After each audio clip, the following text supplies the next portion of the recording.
नमस्कार दोस्तों, मैं अखिलेश एक बार फिर से आपका स्वागत करता हूं आपके अपने यूट्यूब चैनल पीएससी क्लासेस पे। सवालों का सिलसिला जारी रहेगा कब तक? जब तक आपके एग्जाम में आने वाले आखिरी सवाल तक मैं आपको सिखा ना दूं, बता ना दूं।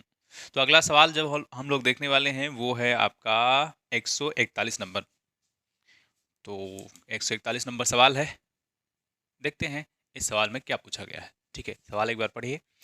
सवाल को जब पढ़ेंगे तो कह रहा है व्यंजक एक्स क्यूब वाई स्क्वायर में एक्स तथा वाई के मानों में क्रमशः 25% तथा 20% कमी करने पर व्यंजक के मान में कितना प्रतिशत कमी आएगी। ठीक है, तो पूछा गया क्या है, एक्स क्यूब और वाई स्क्वायर। ठीक है, वाई स्क्वायर व्यंजक, यानी जो ये टर्म यूज किए गए हैं, ये वेरिएबल्स यूज किए गए हैं, इन्हीं को व्यंजक बोलते हैं। ठीक है, जो अक्षर होते हैं किसी भी इक्वेशन में, समीकरण में, उन्हीं को व्यंजक बोल रहे होते हैं। ठीक है, अब कह रहा है कितना, एक बार तो 25% कम किया गया है, 25% और 20%। पहले वाले में 25%, दूसरे वाले में 20% कम किया गया है। कितना कम किया गया है? 20% कम किया गया है। ठीक बात है। मान लो क्या था, कितना, ये देखो, पहले 100% रहा होगा। कोई भी क्वांटिटी अपने आप में कितनी रहती है? 100%। 100% में से 25% निकाल लोगे तो कितना बचेगा? आप कहेंगे 75% बचेगा। ठीक है, कोई क्वांटिटी अगर 100% है, उसमें से 20% निकल जाती है, तो आप कितना बचाएंगे? कितना बताएंगे बताइए? 80% बता रहे होंगे कि 80% बचेगा। ठीक है, ये बचने वाली क्वांटिटी है और इसी का खेल है, इसी का यूज करेंगे और जवाब देंगे। ठीक, अगर मैं 75% कहूं तो 75% को क्या लिख सकते हैं? क्या 75/100 लिखेंगे कि नहीं? जब प्रतिशत का चिन्ह खत्म होता है, हटता है, तो ऐसा लिख पाते हैं। अब इसको काट दो, 25 तिया 75 और 25 चौका 100, यानी 75% को क्या 3/4 लिख दिए। ठीक, 80% को क्या लिखेंगे? तो 80% को भी ऐसे कर लीजिए। वैसे डायरेक्ट ही याद आप रखेंगे तो ज्यादा बढ़िया रहेगा। काट दो, 2 चौका 8, 2 पंचे 10। जब कभी 80% आए तो उसको क्या लिख सकते हैं? 4/5 लिख सकते हैं, बहुत ही आराम से, है कि नहीं?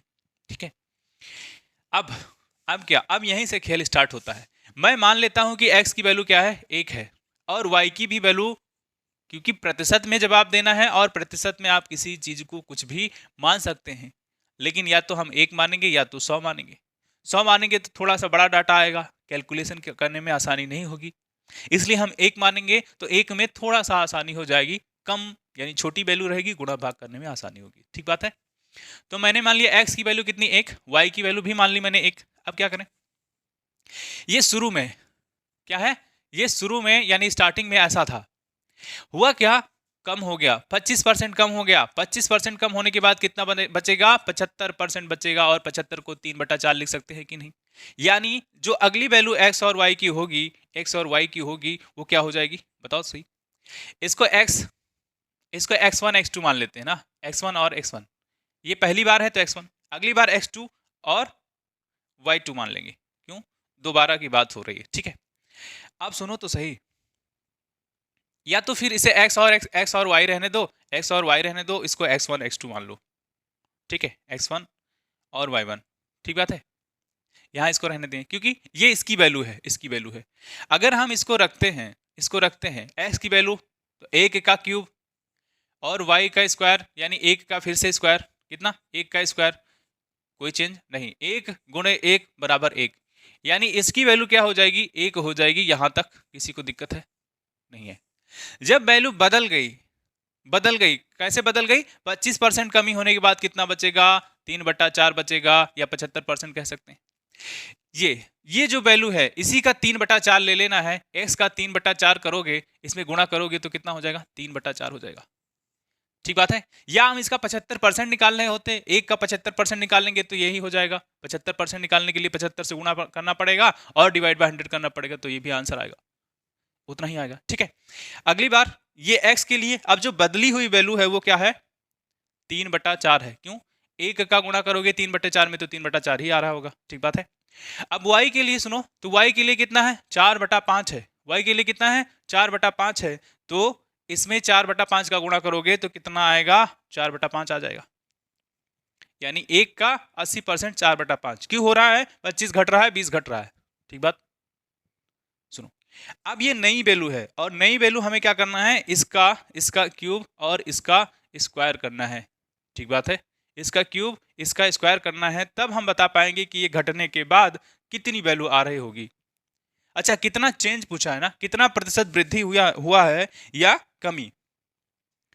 अच्छा, कितने प्रतिशत की कमी आएगी। ठीक, देखते हैं, इसको निकालो तो x ये वैल्यू रखो तो 3/4, 3/4, क्योंकि परिवर्तन के बाद हम यहाँ रख रखे 3/4 का क्यूब। y की वैल्यू रखोगे तो y 4/5 का स्क्वायर। किसी कोई दिक्कत हो तो बताओ तुरंत। अब ये 3 का क्यूब है तो 3 त्रिका 9 त्रिक कितना 27, 4 का है 4 चौका 16 और 16 चौका 64। इसमें देखो 4 चौका 16, 16 बचा हम 25, 25। ठीक है, ये कारो तो 16 एकम 16 और 16 चौका 64। ठीक, ये बचेगा कितना, आप देखिए 27 ऊपर है तो 27 रहने दो, नीचे कितना 25 चौका 100 यानी 100। यानी इस नई वाली वैल्यू कितनी है, नई वाली वैल्यू आपकी ये हो गई। पुरानी वाली वैल्यू कितनी थी तो आप देखिए एक ही है, एक ही है। अब परिवर्तन बताना है, परिवर्तन बताना है तो कैसे बताएंगे, देखो तो सही। परिवर्तन बताना है तो कैसे बताएं। परिवर्तन बताने के लिए जो पुरानी वैल्यू है एक, उसमें से नई वाली वैल्यू घटा दो, नई वाली वैल्यू घटा दो, डिवाइड बाय कितना 100 है, यही तो नई वैल्यू है, और बटा जो पुरानी वैल्यू है। इसी से तो कमी पूछ रहा है तो इसको नीचे लिख दो, लो लिख दिया। अब ये भिन्न बन करके आएगा और भिन्न को हमें प्रतिशत में बनाना होगा तो 100 से गुणा करेंगे, है ना। अब देखो यहाँ एक है तो इसका कोई वैल्यू ही नहीं, इसके साथ इसका गुणा होगा तो ये हो जाएगा 100 और 100 मैंने 27, 27 इसके साथ, अगर ये एक होता तो इसके साथ हो जाता तो इतना हो जाता, ये इसके साथ होगा तो ये नीचे हो जाएगा 100। ये एक है तो एक किसी से भाग हो रहा है, उसका कोई मतलब ही नहीं रह जाता है। अब ये 100 है, 100 है, इस 100 से इस काम खत्म। इसका 100 में से 27 घटाएंगे तो कितना आएगा बताइए तो सही, 73% आ जाएगा। कितना 73%, यानी इसका जवाब कितना हो जाएगा 73% हो जाएगा। 141 का जवाब कितना 73%, किसी में है जी, डी में है। मजा आया सवाल में।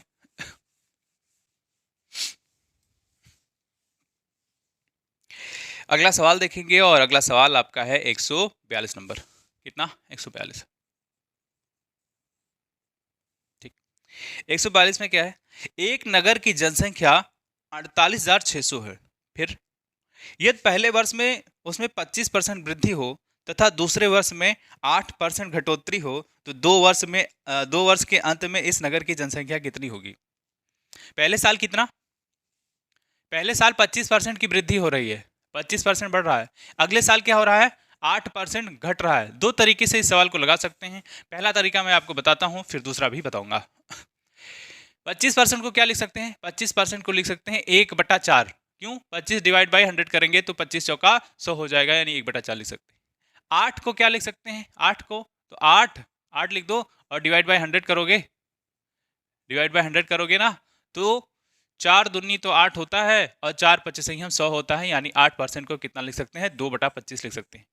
इसमें किसी को दिक्कत तो नहीं है, ठीक है। अब 25% बढ़ रहा है, कितना 25% बढ़ रहा है तो यानी पहले 4 रहा होगा, अब इसी में 1 बढ़ जाएगा तो 25% बढ़ नहीं गया, पहले 4 रहा होगा, अब कितना हो जाएगा 5। पहली बार 4 रहा, 25% 1 होता है तो 1 बढ़ा दो यानी 4 का 5। ये क्या है, ये यूनिट है, यूनिट है, एग्जैक्ट डाटा नहीं है, ये एग्जैक्ट डाटा नहीं है। एग्जैक्ट डाटा के साथ खेलने में समस्या ये है कि वो कैलकुलेशन बड़ा हो जाएगा, गुणा भाग हमें करना पड़ेगा ज़्यादा तो समय लगेगा, इसलिए छोटी वैल्यू से कर लेंगे और बाद में उसको निपटा देंगे। देखो सवाल को। अगली बार 8% घट रहा है, यानी 25 का 8% 2 होता है, ये क्या है 8% घट रहा है ना, तो 2 25 25 का 8% कितना हो जाएगा, 25 का 8% 2 हो जाएगा, यानी घटने की बात हो रही तो एग्जैक्ट वैल्यू कितनी, पहले वैल्यू कितनी नहीं हुई 25, इसमें से 2 घटा दो तो जब 25 में से 2 घटाओगे तो कितना हो जाएगा 23, 25 में से 2 घटाओगे 23 हो जाए। इसका गुणा कर दो तो 25 चौका 100 होता है ना 100, इसका गुणा करोगे तो 5 15 और 5 दूनी 10 1 11, कितना हो गया 115। यानी शुरुआत में वैल्यू कितनी थी इतनी, अब 2 साल एक बार 20% 25% बढ़ी और अगली बार 8% घटी, उसके बाद जो वैल्यू आई है वो इतना आया, यानी 115। अब कह रहा है प्रतिशत वृद्धि बताना है। क्या बताना है? अंत में नगर में जनसंख्या कितनी होगी, ठीक है, कितनी होगी। तो आप यहां से देखिए कितना बढ़ा है, 100 से कितना ज्यादा है, तो 15 ज्यादा है, यानी इतना यूनिट बढ़ गया है, इतना यूनिट बढ़ गया है। लेकिन लेकिन लेकिन सवाल में क्या है? सवाल में कह रहा है 48,600, 48,600 कितना है? 48,600। इस 100 यूनिट की वैल्यू कितनी है? 48,600 है। इस 100 यूनिट की वैल्यू कितनी है? 48,600 है। तो हम एक यूनिट की वैल्यू निकाल लेंगे कि नहीं? तो एक यूनिट बराबर कितना हो जाएगा? इस डबल जीरो से इस डबल जीरो का काम खत्म, यानी 486। ठीक है, इतना है। अब सुनो तो ये एक यूनिट की वैल्यू है, तो बढ़ा हुआ कितना है? 15 यूनिट बढ़ा है। तो क्या 15 में हम 486 का मल्टीप्लाई कर दे तो ये बढ़ी हुई वैल्यू पता नहीं चल जाएगी? बताइए, बढ़ी हुई जनसंख्या पता नहीं चल जाएगी? जी बिल्कुल पता चल जाएगी। तो इसमें करो 15 छक्का 90 के जीरो, 15 अट्ठे 120 और 9 कितना? 129 के 9 हाथ कितने आई? हासिल कितना? 12। 15 चौका 60, 60 और 12 कितना? 72। ठीक है जी, ये 72 90। इतनी जनसंख्या बढ़ी है, इतनी जनसंख्या बढ़ी है। किसमें बढ़ी है? तो आप देखिए तो पहले कितना था? 48,600, 48,600 था। इसमें बढ़ाने के बाद ये 72 90 बढ़ा दो, 72 90 बढ़ा दो। अब देखो ये जीरो, ये 9, ये 6 2 8, 8 7 15, 15 के 5 और 4 1 5, ठीक है, 55,890। किसी भी ऑप्शन में नहीं, कोई बात नहीं है, इतना ही आंसर आएगा। ये पहला तरीका है। दूसरा तरीका देखते हैं, ठीक है, इसी में दूसरा तरीका भी देख लेते हैं और देखते हैं उसमें क्या ऐसा ही होगा। मान लो क्या है कि एग्जैक्ट वैल्यू कितनी है? कितनी वैल्यू एग्जैक्ट है? 48,600। ये अपने आप में कितना? 100% है। कह रहा है 25% बढ़ा दो। मैंने आपको बताया है जब कभी भी 25% बढ़ाने की बात करें तो क्या करोगे? 100 में ही 25 जोड़ दोगे तो कितना हो जाएगा? 125%। 125 यानी कोई भी वैल्यू अगर 100% है तो उसमें 25% बढ़ाने की बात है तो उसको 125 कर दो। अगर घटाने की बात होती तो क्या करते? 100 में से ही घटा करके परसेंटेज लिख रहे होते। ठीक है, आगे देखो 125 बढ़ा है ना, तो 125 से गुणा करो। 25 बढ़ा है तो 125 हो जाएगा अगर ये 100% है। अगली बार कह रहा है 8% घट गया है, 8% घट गया है, तो अपने आप में ये 100% है। उसके बाद 8% घटने के बाद कितना बचेगा? तो आप कहेंगे कितना? 92%। 92%। ठीक, अब ये आप नहीं निकाल लेंगे, ये कुछ ऐसा ही बन जाएगा। देखो कैसे, 125 को 125% लिखा है ना, परसेंट हटाएंगे तो क्या होगा? Divide by 100। यहाँ परसेंट हटाएंगे तो क्या हो जाएगा? Divide by 100। ठीक है, अब काट दो तो थोड़ा सा आसानी हो जाएगा। इस डबल जीरो से ये खत्म, इसको काटो। 25 पंचे 125 और 25 चौका 100, 4 एकम 4 और 4 23, 23 चौका होता है 92। ठीक है, हाँ जी। अब सुनो, क्या ऐसी ही वैल्यू नहीं बन के आ गई? ऐसी ही वैल्यू बन के नहीं आ गई। इसका आप गुणा करोगे तो आपका 115 बनेगा, 115 बनेगा। चाहो तो 486 में 115 का गुणा कर दो तो ये भी आपका आ जाएगा जो अभी आया था, कितना? 55,890। क्यों क्यों मैं ऐसा कह रहा हूं? ऐसा इसलिए कह रहा हूं, देखो यहां मैंने 15% बढ़ाया है, उसके बाद जोड़ करके बताया है इतना आएगा। यहां आप 115 से अगर डायरेक्ट एक यूनिट बराबर इतना है, एक यूनिट बराबर 486 है, तो 115 यूनिट कितना होगा? इसी में अगर हम 486 का गुणा करते हैं तो इतना आंसर आ जाएगा जितना भी आया हुआ था। तो क्या ऐसा ही बन गया? ऐसा ही बन गया। आप जिस तरीके से करना चाहो उस तरीके से कर सकते हो, आपकी मर्जी। ठीक है, बताना मेरा काम, करना आपका। आगे देखेंगे और आगे आपका सवाल है 143 नंबर। ठीक है, क्या है 143 में? 143 है, 143 नंबर सवाल कह रहा है कि एक मशीन है, ठीक है, एक मशीन है, एक मशीन का क्रय मूल्य यानी जिसपे वो खरीदा गया हो, ठीक है, ऐसा मूल्य जिसपे वो खरीदा गया है, कितना है? 20 लाख, 2 लाख। यदि इसका 10% वार्षिक दर से अवमूल्यन हो, अवमूल्यन का मतलब होता है डिप्रिसिएशन, यानी घट रहा हो, डिप्रिसिएशन हो रहा हो, यानी उसकी वैल्यू खत्म कम हो रही हो। ठीक है, तो 3 वर्ष बाद इसका मूल्य कितना होगा, 3 वर्ष बाद इसका मूल्य कितना होगा। ये एक्चुअली में आप ऐसा कर सकते हैं, ए बराबर पी और 1+R100 डिवाइड बाई एन होता है। अगर बढ़ रहा होता तो हम यहाँ प्लस लिखे होते, लेकिन यहाँ घट रहा है तो इस प्लस की जगह आप माइनस कर दो तो भी आपका आंसर हो जाएगा। एन की वैल्यू अगर 3 रख दो तो एक तरीका ये तरीका चाहो तो ये आप लगा सकते हो, आंसर वही आएगा। लेकिन मैं कहूंगा कि आप ये तरीका ना लगाएं। क्यों कहूंगा, इसलिए कहूंगा कि थोड़ा सा कॉम्प्लिकेटेड हो जाएगा। ठीक है, मैं सिखाता हूं वो तरीका क्या है। एक मशीन में मूल्य इतना है तो 10%, देखो 10% घट रहा है, अवमूल्यन का मतलब घट रहा है, तो 10% यानी कि इसको हम 1/10 लिख सकते हैं। यानी एक बार 10 से कितना, 10 का 10% एक, तो एक बार घटेगा तो 10 में से 1 घटा दो, कितना हो गया पहली बार। अगली बार 10 में से फिर से 1% घटेगा, यानी घट ही तो रहा है, तो अगली साल फिर से 9 हो जाएगा। अगली बार फिर से, यानी 3 बार आपको घटाना है, क्योंकि 3 एन की वैल्यू कितनी है 3 है, यानी टाइम कितना दिया गया है 3, तो 10 से फिर से 9 हो जाएगा। अब सुनो तो इसका गुणा कर दो तो 10 दहामा 100, इसका इसके साथ तो 10 दहामा 100 दहामा यानी 1000 हो जाएगा, 1000। इसका गुणा करेंगे तो 9 9 81 9 729 हो जाएगा कि नहीं। इसमें एग्जैक्ट वैल्यू की कोई जरूरत नहीं पड़ती है, बाद में पड़ती है। ठीक है, ये देखिए इसी की जरूरत है और इसी से काम हो जाएगा। अब सुनो, जो कह रहा है कितना है, 2 के बाद 5 जीरो ना, ठीक। इस 1000 की वैल्यू शुरुआत में कितनी है, 2 के बाद 5 जीरो यानी कि 2 लाख। ठीक है, अब इस 3 जीरो से इस 3 जीरो का काम खत्म, यानी 1 यूनिट बराबर कितना, इसको इसके बराबर जैसे ही रखोगे तो 1 यूनिट बराबर कितना हो जाएगा 200। 1 यूनिट बराबर कितना हो जाएगा 200। आप यहां देखिए, घटने के बाद एक बार, दो बार, 3 बार, यानी 3 साल के बाद कितना बचा है 729 बचा है 1000 में से। तो 1 यूनिट बराबर अगर 200, 1 यूनिट बराबर कितना 200, तो 729 बराबर कितना, तो 729 में आप 200 का मल्टीप्लाई कर दीजिए, आपका आंसर। डबल जीरो तो लास्ट में हो ही जाएगा, लो डबल जीरो। अब 2 का इसमें गुणा तो 2 9 18, 2 दूनी 4 और 1 5, 2 सत्ते 14, 14 58 डबल जीरो। ठीक है, 1,45,800 कहाँ है भैया, सी में, सी वाले में है, सी ऑप्शन सही है। ठीक है, दोनों तरीका मैंने बता दिया है। इसमें भी जाओगे तो आपको गुणा भाग करने के बाद इतना ही मिलेगा। आप रख सकते हो आर, यहाँ 10 रखोगे, क्या करोगे, यहाँ 10 रखोगे, यहाँ 100 और ये कितना हो जाएगा 90, और ये फिर कट जाएगा 9/10 हो जाएगा। इसको 3 बार 9/10 9 ऐसे 9/10 करोगे, यहाँ पी की वैल्यू क्या हो जाएगी, पी की वैल्यू वही 2 लाख।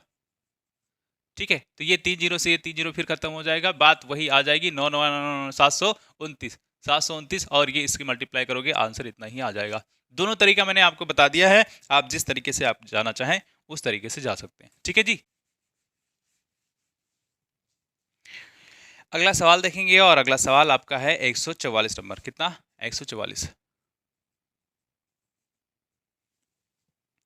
क्या सवाल, एक व्यक्ति कितना 72,900 में एक भूखंड खरीद कर, भूखंड यानी कि जमीन, जमीन मतलब कि प्लॉट, ठीक है, खरीद कर उस पर कितना है 1,33,100 रुपया की लागत से मकान बनाया। यदि भूखंड की मूल्य में 10% वार्षिक दर में वृद्धि हो तथा बिल्डिंग के मूल्य में 10% वार्षिक दर से कमी हो तो कितने समय बाद दोनों मूल्य बराबर हो जाएंगे। अमाउंट, कंपाउंड इंटरेस्ट का एक्चुअली ये फार्मूला है और लगभग जगह लग जाता है। अमाउंट बराबर क्या होता है, P1 + R/100 n। ठीक है, n लिख दो या t लिख दो, n मतलब टाइम, t मतलब भी टाइम। ठीक है, आपकी इच्छा है n की जगह टाइम लिख दो तो मैं t लिख दे रहा हूं। ठीक है, समस्या नहीं होनी चाहिए। ये बढ़ता है तो लगेगा, अगर घटता हो तो जहां प्लस है ना वहीं माइनस कर दो तो बात सही हो जाएगी। जहां प्लस है माइनस, यानी ये दोनों के लिए वैलिड है। जब बढ़ रहा हो तो प्लस ले लेंगे और जब घट रहा हो तो माइनस ले लेंगे। बात समझ में आई कि नहीं, ठीक बात है। अब सुनो, यही कॉन्सेप्ट लगेगा इस सवाल में और आंसर आपका आ जाएगा। ठीक है, सवाल के डाटा को देख करके ही आप जवाब दे सकते हो बिना कैलकुलेशन के। क्यों, एक जगह लिखा है 13 कितना 1331 और एक जगह लिखा है 729, यानी 729 किसका क्यूब है, तो 3 त्रिका सॉरी 9 9 81 9 या 729 होता है। और 11 गुणे 11 गुणे 11 यानी 3 बार गुणा करोगे तो 11 का क्यूब कितना होता है 1331। यानी जो टाइम आएगा वो 3 आएगा, मुझे कुछ करने की ज़रूरत नहीं है। लेकिन अब कैसे मैंने कह दिया कि टाइम कितना आएगा, 3 आएगा, वो सुनो। इसी को लिख दो, एक बार बढ़ाना है, एक बार बढ़ाना है और एक बार क्या है, घटाना है। उसके बाद सवाल को जब पढ़ोगे तो कह रहा है बराबर हो जाए, बराबर हो जाए। तो बराबर करना है, आप करें क्या, 1 + r/100। दोनों फार्मूला एक ही है, जिसमें बढ़ाना होगा उसमें प्लस ले लेंगे और जिसमें घटाना होगा उसको माइनस ले लेंगे। अब सुनो तो सही, भूखंड खरीद कर उस पर 10 लागत से मकान बनाया, भूखंड मूल्य में 10% वाली भूखंड कितना है, भूखंड यानी प्लॉट की वैल्यू, ये पी क्या होता है, इसको प्रिंसिपल बोलते हैं। प्रिंसिपल मतलब मूलधन, मूलधन मतलब जो आपकी वैल्यू है अभी, ठीक है, अभी है, उस पर कोई ब्याज वगैरह नहीं लगा है, ठीक बात है। यानी ये जो P है, P की वैल्यू कितनी है, भूखंड प्लॉट की वैल्यू कितनी है, तो 7, 29 और 000 की 00, 000 होगा नहीं, 00 है, ठीक है, 00। इसमें बढ़ रहा है कि घट रहा है, तो इसमें 10% की वृद्धि हो रही है, यानी R की वैल्यू कितनी, 10। अब सुनो, बिल्डिंग के मूल्य में 10% वार्षिक कमी हो रही है, इसमें प्लस लेंगे, इसमें प्लस लेंगे, ठीक बात है। यहां प्लस नहीं लेंगे, क्यों नहीं लेंगे, यहां घट रहा है, घट रहा है तो हम माइनस लेंगे, यानी घट रहा है, घट रहा है, वृद्धि नहीं हो रहा है, कमी हो रहा है, तो 10। आर फॉर रेट, और रेट हमेशा परसेंट में होता है, तो जहां परसेंट वाली वैल्यू है वहां रख दो आर, आर की वैल्यू। ये जो पी है इसके लिए सेकेंड टाइम, यानी भूखंड हो गया प्लाट का, और जो बिल्डिंग बनवाने में उसमें पैसा लगा है उसका क्या, उसका क्या, वो कह रहा है 13, 31 और 00, ठीक है, 13, 31, 00। तो निकालना क्या है इसमें से, टाइम निकालना है। यहां ये टी दिया हुआ है, यहां भी टी लिख दो, यहां भी टी लिख दो। अब निकालेंगे कैसे, तो वो सुनो। ये 729 इधर से उधर लेके चले जाते हैं और ये पार्ट इधर लेके आते हैं, ठीक है। तो इसको यहां ना लिखो, इसको यहां ना लिखो, यहां इसको लिखने दो, ठीक है। तो 1 ये इसमें जाए, इसमें करोगे तो क्या हो जाएगा, इसके साथ मल्टीप्लाई तो 100, और ये जोड़ोगे तो आपका 110 डिवाइड बाई 100 पावर में टी, ठीक है। अगली बार इसको लेके इधर जा रहे हैं, तो ये इधर रहने दो, 33100। इसको लेकर के आ रहे हैं इधर, तो 72900। इस वाले पार्ट को इधर लेके आएंगे, जब इस वाले पार्ट को आप इधर लेके आएंगे तो क्या होगा, इसके साथ तो 100, और ये तो हम लिख सकते हैं क्या, 90। इसका मल्टीप्लाई करेंगे 100 हो जाएगा, इसको घटा देंगे तो 90 हो जाएगा, डिवाइड बाई 100 हो जाएगा, 100 की पावर टी, ठीक है। इतना लिखा हुआ है, कोई दिक्कत तो नहीं है, ठीक। यहां भी 100 है, यहां भी 100 है। अगर हम इसको निकाल लें बाहर तो आप देखेंगे कि 100 पावर टी है, और इसमें अगर इसे कॉमन ले लें तो 100 पावर टी है, यानी यहां जो 100 लिखा है उसका काम खत्म। क्यों ऐसा कर रहे हैं, क्यों कर रहे हैं बताइए तो सही। काटना है भैया, काटना है। अब यहां सिर्फ इतना बचा है और यहां इतना बचा है, टी। यहां देखो सेम टू सेम है, तो इसको उड़ा दो, इसको उड़ा दो। अब इतना पार्ट बचा है, यानी सिर्फ और सिर्फ कितना बचा है, इसकी भी पावर टी है, इसकी भी पावर टी है, तो क्या हम इसको एक साथ नहीं लिख सकते हैं, जी बताइए, क्या एक साथ नहीं लिख सकते हैं, तो आप कहेंगे बिल्कुल लिख सकते हैं। यानी हम क्या लिख सकते हैं, 110 डिवाइड बाई 90 और इसकी पावर टी, बिल्कुल लिख सकते हैं। ए पावर एम है और divide by A power N है, फिर से नहीं, बी पावर एम है, बी पावर एम है, तो क्या लिख सकते हैं, ए बाई बी और divide by sorry power M हो जाएगा, ऐसा लिख सकते हैं। ये घात और घातांक के नियम है, मैंने पढ़ाया है शायद, ठीक है। इस जीरो से इस जीरो का काम खत्म, ठीक है, इस जीरो से इस जीरो का काम खत्म, इस जीरो से इस जीरो का, यानी 11 डिवाइड बाई 9 की पावर टी लिखा हुआ, ठीक। अब यहाँ इस 00 से इस 00 का काम खत्म, या ये क्या लिखा हुआ है बताओ तो। जब तक इसको हम पावर में नहीं कन्वर्ट कर सकते तब तक हम टी की वैल्यू नहीं बता पाएंगे।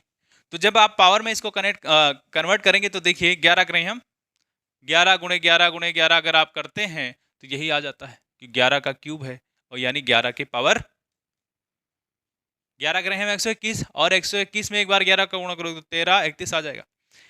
नीचे 9 का 9 गुणे 9 गुणे 9, 9 9 81, 9 729, यानी ये 9, ये कि इसका भी 3, इसका भी 3, क्या हम टोटल की पावर 3 नहीं ले सकते? है कि नहीं? यानी यहीं से कंफर्म होता है कि t बराबर कितना 3। क्यों? जब बेस समान होता है और इक्वल में होता है तो हम उसकी पावर की तुलना कर सकते हैं। तो जब पावर की तुलना करेंगे तो आपको पता चल जाएगा पावर के कंपैरिजन के बाद कि t की वैल्यू कितनी 3। यानी 3 वर्ष के बाद, 3 वर्ष के बाद जो लैंड है, प्लॉट है, उसकी वैल्यू और जो बिल्डिंग बनाया गया है उसकी वैल्यू बराबर हो जाएगी। ठीक बात? इसका आंसर कितना हो जाएगा? 3 साल।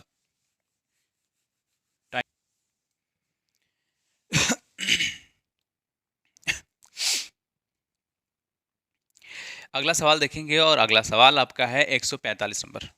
कितना? 145। क्या है 145 नंबर सवाल? 145 नंबर सवाल कह रहा है किसी परीक्षा में 60% विद्यार्थी अंग्रेजी में तथा 70% गणित में उत्तीर्ण हुए हैं, 20% विद्यार्थी दोनों विषयों में अनुत्तीर्ण रहे हैं तथा 2500 विद्यार्थी दोनों विषयों में उत्तीर्ण रहे हों, तो कुल परीक्षार्थियों की संख्या कितनी होगी? देखो, ऐसे सवाल को आप वेन डायग्राम से बनाएंगे। कैसे? वेन डायग्राम से। तो 2 गोला बना लो, एक गोला ऐसा बना लो इधर और एक गोला और बना लो। तो एक रेड से बना दे रहे हैं, एक ब्लैक से। ठीक है? एक गणित के लिए है, एक गणित। दूसरा किसके लिए है? दूसरा अंग्रेजी है क्या? दूसरा अंग्रेजी, अंग्रेजी है। ठीक बात है। अब इन सवालों को करने का तरीका ये है कि जहां, ध्यान देना, जहां सवाल में लिखा है दोनों, उस डाटा पे जाओ और दिमाग ऐसे फोकस कर दो। लिखा है दोनों, तो दोनों लिखा है, यदि 20% विद्यार्थी दोनों विषयों में, अनुत्तीर्ण लिखा है कि उत्तीर्ण लिखा है, ये चीज आपको ध्यान देना है हर सवाल में। ऐसे सवाल जब हो तब कह रहा है 20% विद्यार्थी दोनों विषयों में अनुत्तीर्ण रहे हैं, इसी डाटा का खेल है। यानी ये जो यहां जो दोनों में आ रहे हैं, ये कितना है? 20%। और ये क्या है? फेल का। क्या है? फेल का। ठीक है, दोनों विषयों में अनुत्तीर्ण रहे हो। ठीक है, ये जो यहां भरा जाएगा वो ये भी होना चाहिए। यानी अगर ये फेल है, बात समझो, अगर दोनों वाला जो फेल है तो ये भी फेल का ही होगा और ये भी फेल का होगा। यानी दोनों सर्किल फेल फेल फेल, यानी तीनों का तीनों मैटर जितना होगा, परसेंट होगा, वो फेल का ही होना चाहिए, तभी हम ऐसा लगा सकते हैं। ठीक है? अब 70% गणित में उत्तीर्ण हुए हैं, यानी पास हो गए हैं। 70% गणित में पास हो गए हैं, तो भैया पास का कितना? 70। ये पास है, कितने हैं? पास है, यानी, लेकिन हमें तो फेल चाहिए। 100% कोई चीज अपने आप में होती है। अगर 70% पास हो गए हैं तो फेल कितने हुए होंगे? तो 30% फेल हुए होंगे। बात समझ आए?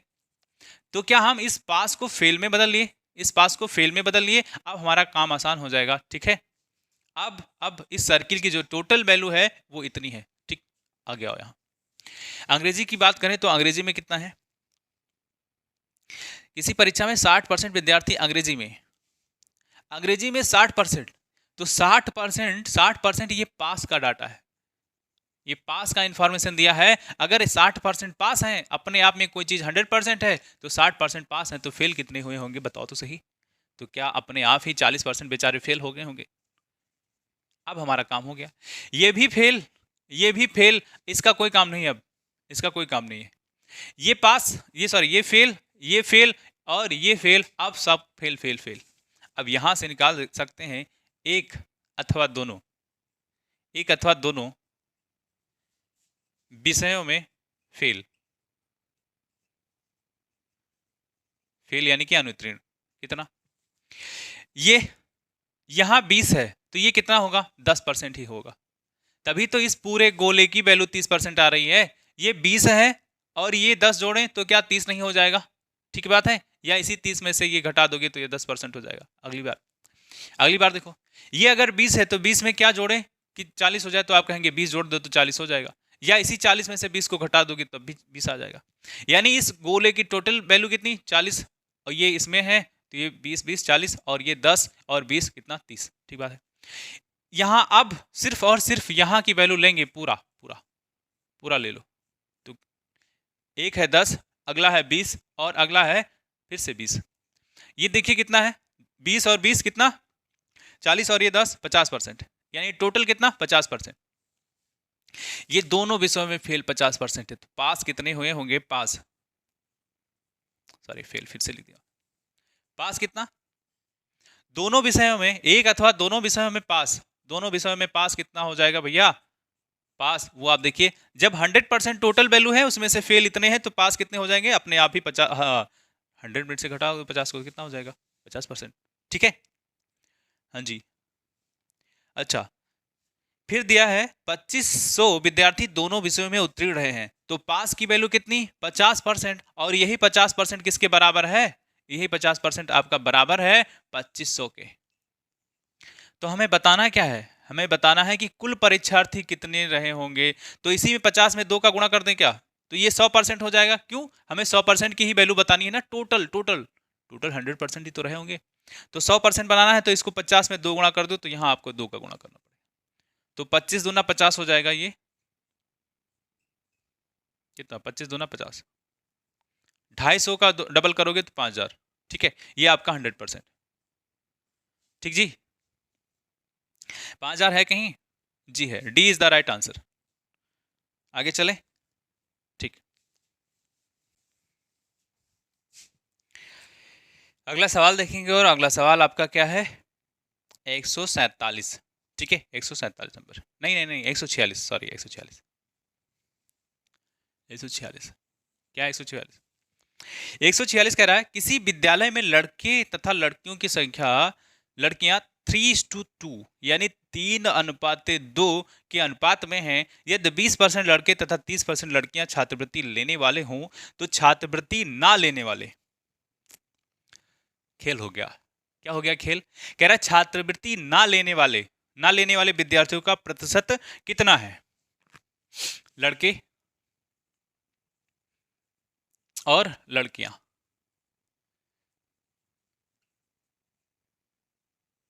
ठीक है, ये किसके रेशियो में है, 3:2, 3:2 की है।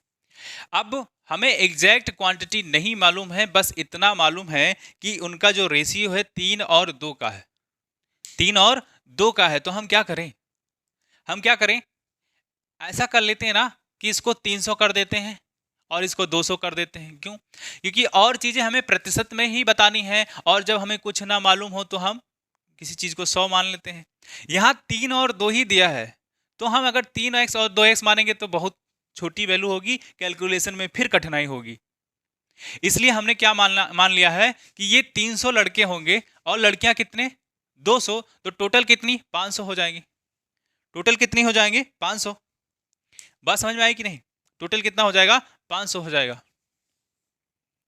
टोटल कितना 500। अब सुनो, अब कह रहा है क्या कि 20% लड़कियां तथा 30% लड़कियां छात्रवृत्ति लेने हो, 20% को छात्रवृत्ति लेना है और 30% लड़कियों में छात्रवृत्ति लेना है, तो कितने लोगों को नहीं लेना है, कितने लोगों को नहीं लेना है, वो सवाल पूछा, ना लेने वाले और लेने वाले, छात्रवृत्ति लेने वाले कितने हैं 20%, 300 का 20% लेंगे और 200 का 30% लेंगे लड़कों में और लड़कियों में, बात समझे, समझ में आई कि नहीं, आगे सुनो, तो छात्रवृत्ति ना लेने वाले विद्यार्थियों का प्रतिशत कितना है, लड़कों में 20% ले रहे हैं और लड़कियों में 30%, तो ना लेने वालों की संख्या ये अपने आप में 100% है, तो कितना हो जाएगा, आप देखिए 80% हो जाएगा, 20% लेंगे और 80% नहीं लेंगे, ठीक, इसमें 30% ले रहे हैं तो कितने लोग नहीं ले रहे होंगे, तो 70% लोग नहीं ले रहे होंगे, बात समझे, ये अपने आप में अगर 100% है तो इसमें 30% अगर विद्यार्थी छात्रवृत्ति ले रहे हैं तो 70% नहीं लेंगे। अब सुनो, अब इसका कोई नहीं काम है क्योंकि इससे कुछ पूछा ही नहीं है, इसका कोई काम नहीं, काम इसका है, तो इसका 300 का 80% निकालिए तो 8 3 24 यानी 240 हो जाएगा, ठीक है, 200 का 70% निकालेंगे 7 दूनी 14 140 हो जाएगा, ठीक है, आप इसका इसके साथ गुणा कर सकते हैं और इसका इसके साथ, तो आंसर इतना आ जाएगा, ठीक है। अब टोटल कितना है 500, और ना लेने वालों इसको आप जोड़ो, आप जोड़िए तो सही, 0 4 4 8 और कितना, और 2 1 3 380, कितना है 380 ऐसे लड़के हैं जिनको छात्रवृत्ति नहीं मिलनी है और ना लेंगे, ठीक है, ये किससे? टोटल से, टोटल से। तो टोटल नीचे लिख दो, नीचे लिख दो। अब 0 से 0 काट दो। ये एक्चुअली में क्या है? भिन्न है। इसको हमें 100 से गुणा करना पड़ेगा तो जाकर के ये प्रतिशत में बदलेगा। तो ये खत्म। अब 50 एकम 50 और 50 दूना 100। ठीक है। 38 दूना कितना हो जाएगा? 8 दूनी 16 यानी 76। 35 दूना 70 होता है, 3 दूनी 6, तो आप जोड़ देंगे तो 76% हो जाएगा। यानी ना लेने वालों की संख्या 76% है। जहां कहीं भी हो इसे टिप दो। ठीक है जी।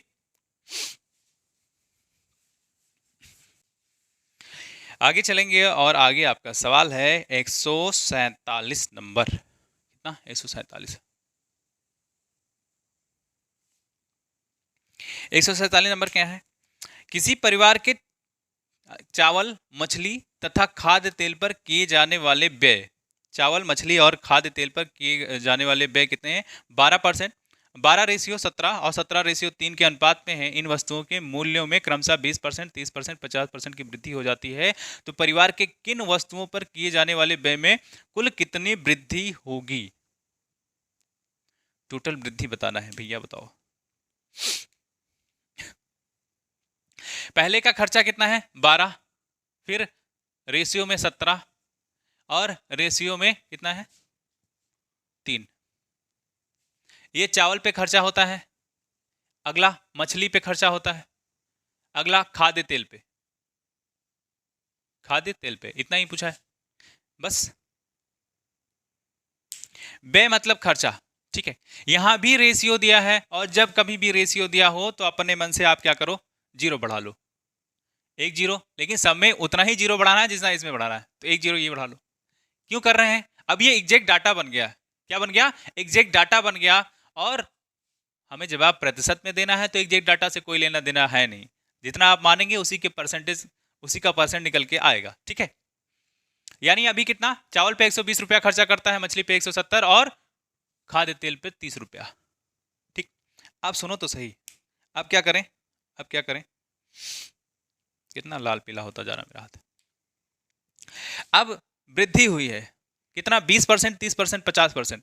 तो इस पे 20% बढ़ाना है, इस पे 30% बढ़ाना है, और अगली बार कितना है? 20, 30, 50, 50%। इसमें वृद्धि हो जाए तो पहले इसका 20% निकाल करके इसमें जोड़ दो तो आंसर नहीं हो जाएगा। तो इसका 20 निकालेंगे तो 12 दूना 24। इसका 20% कितना? 24। इसका 30% 17, 17 51। और इसका तो 5 15 15। इसके साथ आप गुणा करके निकाल सकते हैं। इसका इसके साथ गुणा करिए। बस आपको ख्याल रखना है कि 30 जहां परसेंट लिखता है वो 100 करना पड़ेगा आपको। तो इतना इतना पार्ट इसके साथ गुणा कर दीजिए। इसमें 20 डिवाइड बाय 100 करके इसमें गुणा कर दीजिए। आपका आंसर इतना ही आ रहा होगा। ठीक है जी। ये बढ़ना है, ये बढ़ा है तो इतना तो बढ़ा है। तो सब क्या? ये पहले का था, बढ़ने के बाद कितना हो जाएगा? इतना जोड़ दो तो आपका आंसर हो जाएगा 4।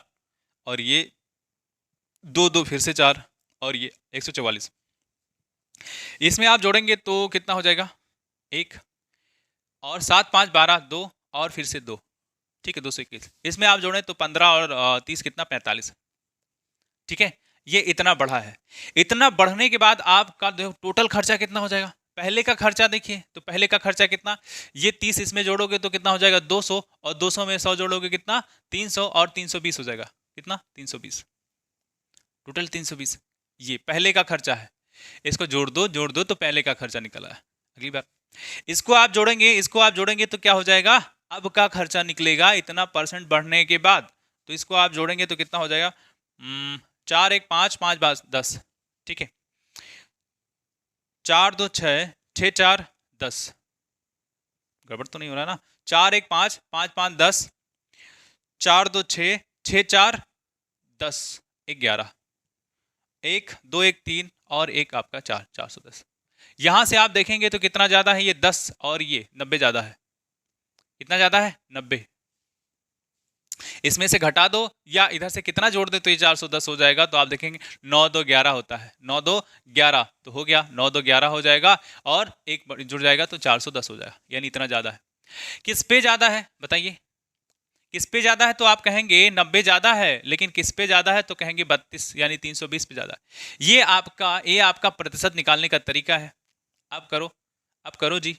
ये काट दिया, और काटो तो 4 से काट सकते हैं, 4 25, 4 25 से ही हम 100, और 4 और 8 32 होता है। ठीक है, ऊपर देखेंगे तो 25 नौया 225 होगा, 25 अट्ठे 200 होता है, एक बार और 25 जोड़ दोगे 225 हो जाएगा, डिवाइड बाय 8 है। इसको भाग करेंगे तो 8 8 दूनी 16, 8 दूनी 16, 8 दूनी 16 कितना, 16 6, 16 6 22 होता है ना, तो 6 जाएगा, और ये 65, 8 28 64, और एक आपका 1/8, यानी कितना आंसर हो जाएगा, 28 सही 1/8% इसका आंसर हो जाएगा। कितना, 28 सही 1/8% इसका आंसर हो जाएगा। ठीक जी, चलेंगे अगले सवाल पे, और अगला सवाल आपका है 148 नंबर। कितना, 148। यदि ए की आय 5%, बी की आय 15% तथा बी की आय 10%, अच्छा, ए की आय का 5%, ए की आय का मतलब गुणा 5%, 5% किसके बराबर है, ये बराबर है बी की आय का 15%, यानी बी का 15%, जहां का लिखा हो या के लिखा हो इसका मतलब होता है गुणा। ठीक है जी, आगे बी की आय, ये रहा बी की आय का परसेंट कितना है, 10% किसके बराबर है, सी के 20% के, सी के 20% के बराबर। ठीक है, अब निकालना क्या है, तब बी की आय 8,000 है तो तीनों की कुल आय, तीनों का आय बताना है। जब तीनों का आय बताना है तो यहां से आपको क्या लेना पड़ेगा, इनका रेशियो निकालना पड़ेगा। रेशियो निकालने के लिए क्या करें, ए को इधर रहने दो, ए को रहने दो, बी को इधर खींच के ले आओ, 15 को इधर रहने दो, और ये 5 को इधर लेके चले जाओ, तो ये भी परसेंट है, ये भी परसेंट है, ये भी परसेंट है, तो परसेंट से परसेंट का काम खत्म। 5 एकम 5 और 5 यहाँ 15, यानी A ratio B, A divide by B कितना हो गया, 3 और 1 का अनुपात बन गया। ठीक है, आगे सुनो, यहां देखो बी का 10% है तो बी को इधर रहने दो, सी को इधर ले आओ, ये आपका 20 है और ये 100 है, ये क्या हो जाएगा, इससे काम खत्म हो जाएगा, ये 0 से 0 खत्म हो जाएगा, 2 और 1, यानी बी और सी कितना है, 2:1 का है, किसी को दिक्कत नहीं है। ए 3 बी 1 बी 2, उसी गड़बड़ है, कुछ तो गड़बड़ है, दा सीआरडी देखते हो, कुछ तो गड़बड़ है, कोई बात नहीं है। ए लिख दो, लिख दिया, यहाँ बी लिख दो, यहाँ सी लिख दो, ठीक, तीनों बात लिख दी। अब सुनो तो, ए की वैल्यू क्या है, पहले इनका रेशियो देखो, ए का 3 लिख दो, बी का कितना है 1 लिख दो। ठीक है, इनका काम खत्म हो गया। यहाँ देखो बी की 2 है तो अगले लाइन में जाना है और बी के लिए 2 लिख देना है, सी का 1 है तो सी के लिए यहाँ 1 लिख दो। अब ठीक है, अब यहां कुछ नहीं दिया है तो कोई बात नहीं है, यहां कुछ दिया नहीं कोई बात नहीं है, लेकिन जिसके सामने कोई संख्या लिखी है तो उसको बराबर होना चाहिए। अगर बराबर नहीं है तो बराबर करेंगे। ठीक है, अगर बराबर नहीं तो बराबर करेंगे, नहीं तो गड़बड़ है। ये देखो 2 है, इसको 2 बनाने के लिए क्या 2 से गुणा करना पड़ेगा, तो 2 हो गया। अब इसी का साथी यहां देखो, एक का साथी 3 था तो इसमें 2 का गुणा करें है तो ये बुरा मान जाएगा, तो इसमें भी 2 का गुणा कर दो, ये बुरा मान जाएगा तो इसमें भी 2 का गुणा कर दो। अब देखो 3 दूनी कितनी 6, ये 2 है, यहां भी 2 है तो 2 ही उतार लो, यहां कोई नहीं तो कोई बात नहीं है। ठीक है, यहां कोई नहीं तो कोई बात नहीं, ये हो गया। अब b की वैल्यू देखो कौन है, b की वैल्यू 2 है, b की वैल्यू 2 है, लेकिन कह रहा है b की वैल्यू 8,000 है। सवाल ने कहा है क्या कि b की आय कितनी है 8,000, तो ये 2 जो 2 है किसके बराबर है, 2 आपका 8,000 के बराबर है। तो एक बराबर कितना हो जाएगा, एक बराबर 2 चौका 8, यानी एक बराबर कितना 4,000। एक यूनिट या एक रेशियो की वैल्यू कितनी निकल के आ गई है 4,000। अब पूछ रहा है सबका, तो 6 2 8 1 9, टोटल कितना है 9, एक बराबर 4,000, एक यूनिट या एक रेशियो बराबर 4,000, तो टोटल 9 रेशियो है, 2 1 3 6 3 9, तो 9 बराबर कितना हो जाएगा, इसी में 4,000 का गुणा कर दो तो आपका आंसर आ जाएगा 9 चौक 36, यानी 36,000। कितना 36,000 इसका आंसर हो जाएगा। हाँ जी, 148 का जवाब 36,000। किसी सवाल में अगर आपको दिक्कत होता है तो प्लीज कमेंट बॉक्स में अपना दिक्कत, समस्या, प्रॉब्लम जो भी है बताइए।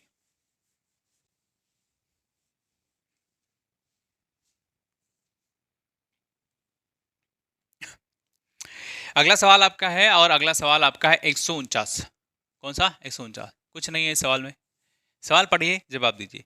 कह रहा एक MRI मशीन, कौन सी मशीन है? MRI, जो बीमार होते हैं उनको पता होगा MRI क्या होता है। MRI मशीन मूल्य 1 करोड़ की है। कितनी? 1 करोड़। 1 करोड़, ठीक जी, 1 करोड़ की है। विक्रेता कंपनी इस पर 5% छूट देती है, तो छूट राशि 1 करोड़ का 5%, कितने परसेंट छूट देती है? 5% की छूट देती है। तो क्या 1 करोड़ का 5% आप निकाल लेंगे तो आंसर आपका उतना ही हो जाएगा। तो पहले 1 करोड़ लिखो।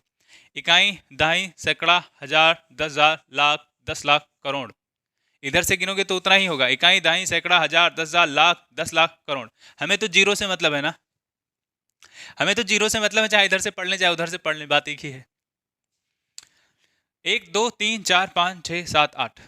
अब क्या करें? इसका 5% निकाल दो। तो जब आप इसका 5% निकालेंगे तो जहां परसेंट लिखा है वहां उसके लिए 1/100 लिखेंगे। अब ये 2 जीरो काट देगा, एक ये खत्म। अब इकाई, दहाई, सैकड़ा, हजार, 10,000, लाख, यानी इसी में 5 का गुणा कर दो तो ये हो जाएगा 5 लाख। कितना हो जाएगा? 5 लाख हो जाएगा। ठीक है जी, किसी को दिक्कत? इसका आंसर 5 लाख। ठीक, आगे चलेंगे और अगला सवाल आपका है 150।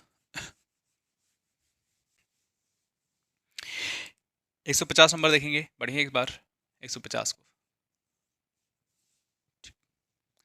कह रहा है एक कर्मचारी की मासिक आय 2 सही, कितना बढ़ रहा है? 2 सही 2/3%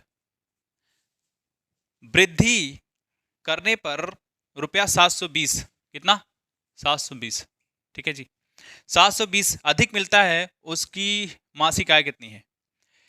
मान लो उसकी आय कितनी रही होगी, हमें नहीं मालूम। जब हम परसेंट की बात करते हैं तो हमेशा 100% मानते हैं। तो मान लो उसकी आय कितनी रही होगी? 100% रही होगी।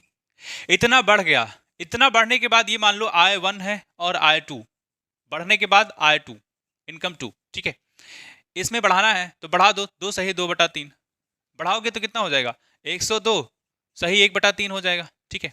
आप देखिए तो ये बढ़ने के बाद कितना ज्यादा है, उतना इतना ही वृद्धि हो रही तो इतना ही ज्यादा है, इतना ज्यादा है, यानी 2 सही 2/3 ज्यादा है।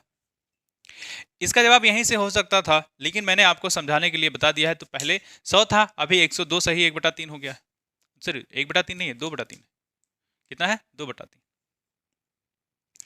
ये जो वृद्धि हुई है, ये वृद्धि हुई है एक्चुअली पैसे में कितना हुआ है? 720। परसेंट में तो इतना वृद्धि हुआ है, लेकिन पैसे में कितना हुआ है? इतना रुपया हुआ है महीने में। तो जब इतना परसेंट बराबर इतना, तो क्या हम 100% की वैल्यू नहीं निकाल पाएंगे? तो क्या पुरानी वैल्यू पता नहीं चल जाएगी? तो ठीक है, इसको तोड़ो तो 3 दूनी 6 2 8, यानी 8/3% किसके बराबर है? 720 के बराबर है। जब 8/3% 720 के बराबर है तो यही 1% लिखा रहने दो, 1% या 8%, नहीं समझ में आएगा आपको, नहीं आएगा तो बता दे रहा हूँ। 8/3% है, ठीक है जी। ये 720 के है, 720 के, तो यहाँ 8 लिखा रहने तो 8% हो गया। ये जाएगा तो 720 हो जाएगा, ठीक है। और ये जाएगा तो 3 गुना होगा, ठीक। अब ये 8 क्या करें? यहाँ से हटा दो। यहाँ से जब 8 को आप हटाओगे तो ये 1% बचेगा, 1% बचेगा और इसका गुणा कर दो नीचे, इसको लेकर के जाओगे तो यहाँ हो जाएगा भाग, ठीक है। अब करें क्या? काट दो तो 8 एकम 8 और 8 9 72, 8 एकम 8 8 9 72, ये एक्चुअली 90 हो गया।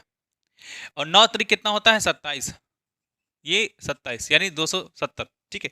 270 है, ये 1% के बराबर है, और 1% बराबर 270, तो 100% बराबर कितना? इसी में 100 का गुणा कर दो, इधर 100 का गुणा कर दो, और तो इधर भी 100 का गुणा करना पड़ेगा। तो ये कितना हो जाएगा? 27 के बाद 3 जीरो, यानी जो ये 100% की वैल्यू है वो है 27 के बाद 3 जीरो, यानी कि 27,000, ठीक है, 27,000, ठीक है। इसका आंसर 27,000 हो जाएगा। और आपका ये प्रतिशत वाला चैप्टर लगभग खत्म है। 30 सवाल और बचते हैं, उन 30 सवालों को हम लगा लेंगे तो जितने भी प्रतिशत में आज तक किसी भी इंडिया में होने वाले एग्जाम में आए हुए हैं, लगभग हमने सवालों को कर लिए हैं। तो आप क्या करें? सिर्फ प्रैक्टिस करते रहिए और सवाल के पीछे के जो कॉन्सेप्ट है उसको रिवाइज करते रहिए। आप दीजिए मुझे इजाज़त, मैं मिलूंगा आपको अगले लेक्चर में, ठीक है।